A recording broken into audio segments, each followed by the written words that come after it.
Людзі на балоце.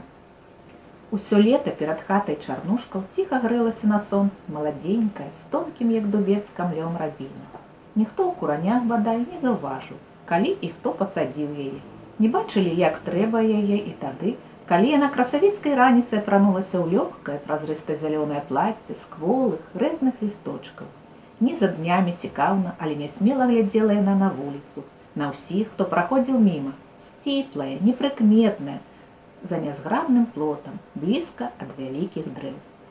Ніхто не даваў ёй ніякай увагі, мылі яе, песцілі толькі цёплыя дажджы, ды любілі шумець маладым лісцем вятры.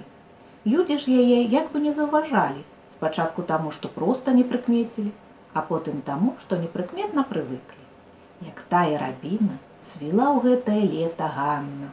Яшчэ, здаецца, учора была гарэза, падлетак, а вось ужо, глядзіце, у самай добрай пары дзяўчына, у самай красе сваёй, калі толькі вырасла. Глядзелі на Ганну, разважалі і за малым выключэннем прыдзір жанок згаджаліся. Выспела нявеста, нічога не скажаш.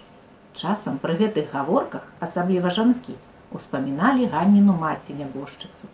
Казалі, што дачка ва ўсім выйшла ў матку, з аблічча, дык як вылітая, і невялікая ростам, і не гладкая, худая, можна сказаць, і плечы, як у маткі, вузкія, і рукі тонкія, і косы чорныя, густыя, аж блішчаць, бы намочаныя, і смуглявасць на твары такая ж, і шчочкі таксама ж выпінаюцца. Вунь якая пругкая ў хадзе, спрытная якая ў руках, так і відаць, маладосць, сіла ў кожнай жылачцы.